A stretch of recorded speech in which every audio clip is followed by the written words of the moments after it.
त्रेता में चारों भैया, द्वापर में कृष्ण कन्हैया,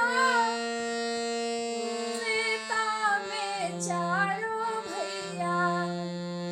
अगर है कोई पार जवैया त खुलल बा नैया, अगर है कोई पार जवैया त खुलल बा नैया, अगर है कोई पार जवैया त खुलल बा नैया, अगर है कोई पार जवैया।